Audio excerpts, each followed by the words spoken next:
अब बच्चे आ जाओ क्वेश्चन नंबर 12 में। क्वेश्चन नंबर 12 में क्या बोल रहा है एक बार।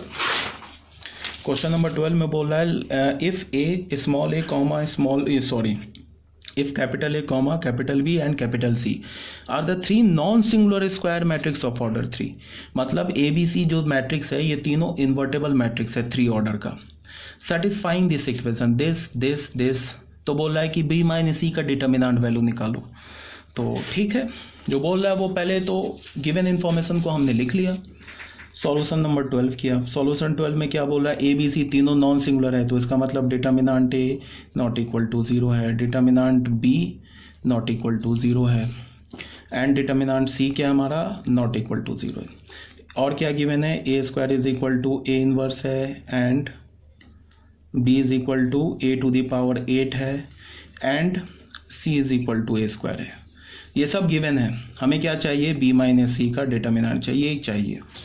तो जब भी इस टाइप का कुछ दिखे ना तुम्हें, तो हमेशा जो लार्जर वैल्यू है ना उससे स्टार्ट करो, क्योंकि लार्जर जो है स्मॉलर में कन्वर्ट हो जाएगा।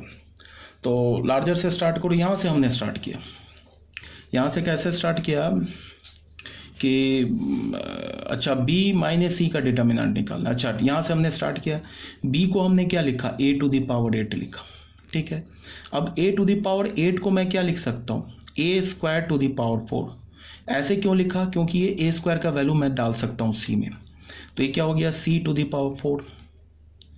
ठीक है, अब एक काम ये हो गया। ठीक है, अच्छा यहाँ दोनों वैल्यू दे रखा है ना। अच्छा ठीक है, ये वाला यूज़ करो, A to the power 8, A to the power 8 A square into 4। A square का वैल्यू मैंने ए इनवर्स डाल दिया, उस पर पावर 4 डाल दिया। अब ये क्या किया, मैंने 4 को अंदर किया, इन्वर्स को बाहर किया, तो ए टू द पावर 4 का इन्वर्स हो गया। ठीक है, तो बी हमें क्या मिल गया, ए टू द पावर 4 का इन्वर्स।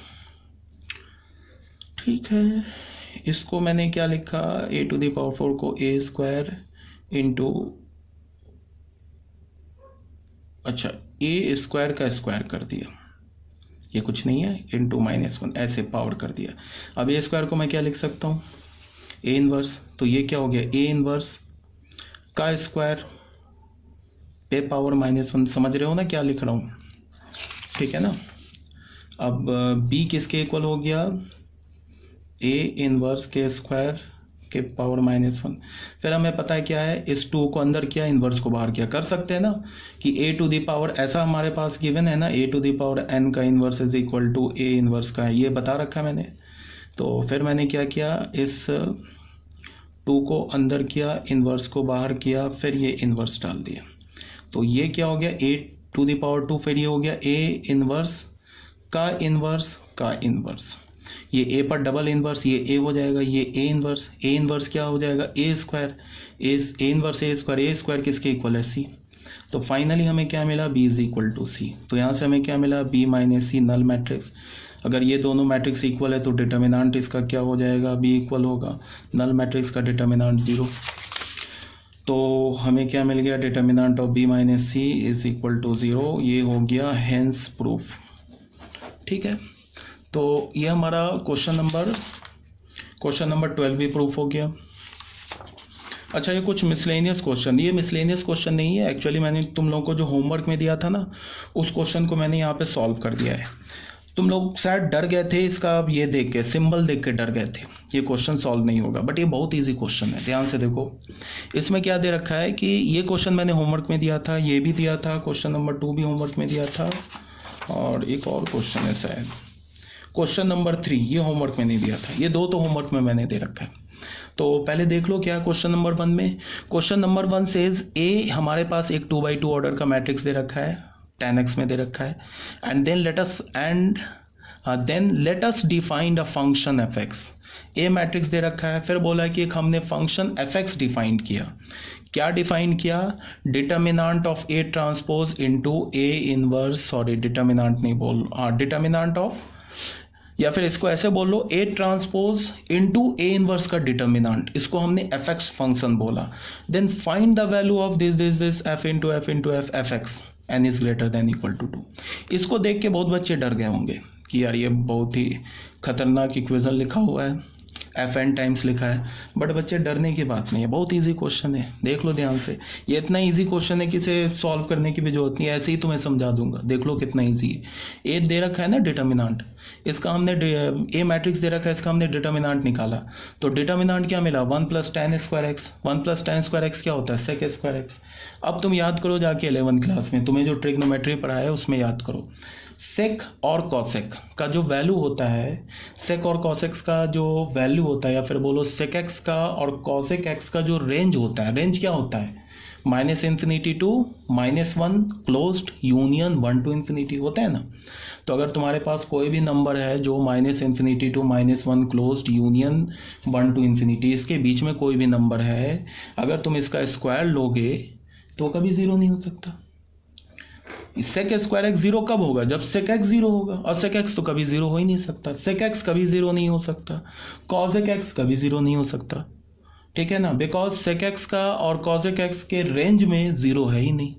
किसी भी एक्स के, दुनिया के किसी भी एक्स के लिए सेक एक्स और कॉसेक एक्स जीरो नहीं हो सकता। तो इसका मतलब क्या हो जाएगा, ये not equal to zero for all x belongs to domain. अब डोमेन क्या है, डोमेन भी चलो मैंने लिख दिया है। इसका सेक एक्स का डोमेन क्या होता है, जहाँ पे कॉस जीरो हो रहा है उसको रियल नंबर से हटा दो। कॉस जीरो कहाँ पे होता है, π/2 के ऑड मल्टीपल पे, तो रियल नंबर से π/2 का ऑड मल्टीपल हटा दिया। मतलब ये हमारा सेक एक्स का डोमेन हो गया। इस एक्स के किसी भी वैल्यू पर ये सेक स्क्वायर एक्स जीरो नहीं हो सकता, बहुत बोल दिया। इसका मतलब ए जो हमारा एक नॉन सिंगुलर मैट्रिक्स है तो ए इनवर्स एग्जिस्ट करेगा, ठीक है। अब हमारे पास एफ एक्स किसके इक्वल दे रखा है, एफ एक्स दे रखा है ना इसके इक्वल। तो एफ एक्स को अब गए हम कैलकुलेट करने के लिए, तो एफ एक्स क्या हो गया, ये क्या लिखा हुआ है, determinant of A transpose into A inverse.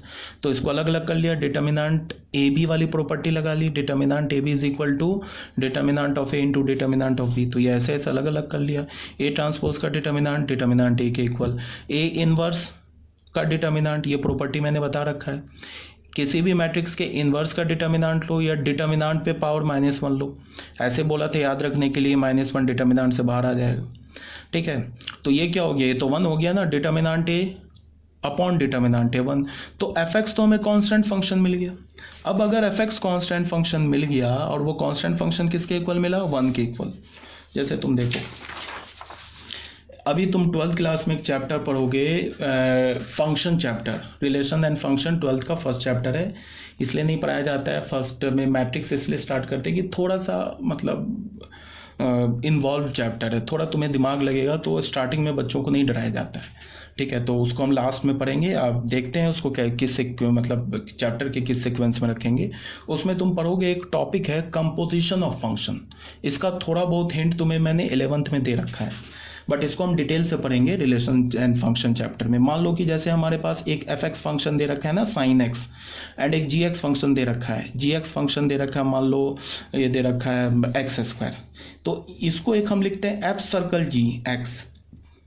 इसका मतलब क्या होता है, कंपोजिशन ऑफ एफ एंड जी। ये तुम पढ़ोगे, बट अभी टाइम बिंग तुम समझ लो, इसको ऐसे लिखते हैं, एफ ऑफ जी एक्स लिखते हैं। तो f में जी एक्स डाल दिया, जी एक्स क्या है, एक्स स्क्वायर। अब फंक्शन में जहां भी तुमको x दिख रहा है उसको एक्स स्क्वायर से रिप्लेस कर दो, तो क्या हो जाएगा, साइन ऑफ एक्स स्क्वायर। तो ये f सर्कल g का मतलब हो गया, g सर्कल एफ एक्स लिखेंगे तो ये क्या हो जाएगा, g ऑफ एफ एक्स, ठीक है। g एफ एक्स क्या हमारे पास, साइन एक्स। g फंक्शन में जहां पे तुमको x दिख रहा है वहां पे साइन एक्स डाल दो, तो ये क्या हो जाएगा, साइन स्क्वायर एक्स, ठीक है ना। अब मैं तुम्हें समझाने की क्या कोशिश कर रहा हूं कि अगर हमारे पास एफ एक्स